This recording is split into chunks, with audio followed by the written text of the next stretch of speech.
Hello everyone, welcome back to my channel. இன்றைக்கி வந்து நாங்கள் சென்னை கிளம்புறோம் பிகாஸ் நாளைக்கு வந்து admission. Actually most of the admission process வந்து ஆன்லைன்லேயே முடிஞ்சிருச்சு. இன்க்ளூடிங் ஃபீஸ் எல்லாமே பே பண்ணிட்டோம். பட் ஏதோ சில ஃபார்மாலிட்டிஸ் மட்டும் இருக்குதுன்னு நினைக்கிறேன். டாக்குமெண்ட்ஸ்லாம் சப்மிட் பண்ணணும். என்னென்னு கரெக்டாக தெரில. நாளைக்கு போகணும். அதுக்கு நான் அதை தான் வந்து 2 டேஸாக பண்ணிட்டுருந்தேன். அது நிறைய டாக்குமெண்ட்லாம் அப்லோட் பண்ண வேண்டியதாக இருந்தது ஆன்லைன்லலாம். இப்போது கரண்ட்லி ஒரு 8 PM ஆச்சு. 9 PMக்கு பஸ். ஸோ நாங்கள் காலையில் எத்தனை மணிக்கு ஒரு 6 to 7 ரீச் ஆகும்னு நினைக்கிறேன்.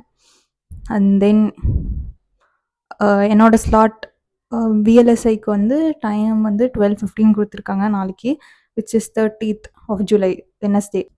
அதுக்கப்புறம் வந்து எனக்கு மண்டே வந்து காலேஜ் அந்த மாதிரி ஒரு நியூஸ் கிடச்சிது. But not sure how true it is.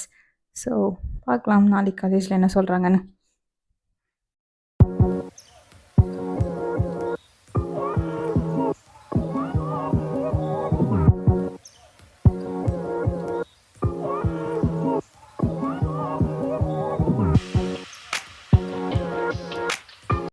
Chennai felt like a crowded Coimbatore to me. நிறையா பெரிய பெரிய பில்டிங்ஸ் இருந்தது. பட் பஸ்ஸை விட்டு இறங்கினோடனே அங்கே எல்லோரும் சண்டைலாம் போட்டுட்டு இருந்தாங்க. அந்த சென்னை தமிழ் வந்து நான் படத்தில் தான் பார்த்துருக்கேன். ஃபர்ஸ்ட் டைம் நான் வந்து நேரில் கேட்டேன். டு பி ஹானஸ்ட் லைட்டாக பயமாக தான் இருந்தது. அதனால் ஆட்டோ வேணாம், நம்ம கேப்லேயே போயிடலாம் அப்படின்னு கேபில் வந்துட்டோம். அதுக்கப்புறம் ஐ காட் ரெடி. இன்னைக்கு குர்த்தி போட்டிருந்தேன். ஏன்னா ஷால் போட்டு ஐடி கார்டுக்கு ஃபோட்டோ எடுக்கணும்னு சொல்லியிருந்தாங்க. தென் பிரேக்ஃபாஸ்ட் வந்து A2Bயில் சாப்பிட்டுட்டு நாங்கள் மறுபடியும் சிஇஜிக்கு கிளம்பிட்டோம். நாங்கள் வந்து 9:50 9:30 போயிட்டோம். ஆனால் ஸ்லாட் எனக்கு வந்து 12:15 தான். ஸோ அதனால் கேம்பஸ்லாம் சுற்றி பார்க்க ட்ரை பண்ணோம். பட் ரொம்ப பெருசாக இருந்ததுனால எங்களால் நடக்க முடியல. ஸோ ஓரமாக ஒரு பெஞ்சில் உட்காந்துட்டு ஃபோன் தான் பார்த்துட்டு இருந்தோம்.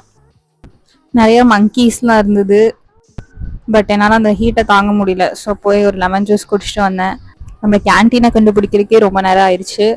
தென் அட்மிஷன் ஆரம்பிச்சது. நடுவில் லன்ச் விட்டாங்க. அப்போ போயிட்டு ஒரு வடையும் மில்க் ஷேக்கும் குடிச்சிட்டு தென் அட்மிஷன் ப்ராசஸில் முடிஞ்சதுக்கப்புறம் என்னோட கசினை பார்த்துட்டு மசால் பூரியும் ஐஸ்கிரீமும் சாப்பிட்டுட்டு இன்னொரு வாட்டி கேம்பஸை சும்மா பார்த்துட்டு வி வெண்ட் பேக். காலேஜில் வந்து ட்ரெஸ் கோடே இல்லை. மோஸ்ட்லி எல்லாருமே ஒரு டீசென்ட் ட்ரெஸ் கோட், அவ்வளோதான்.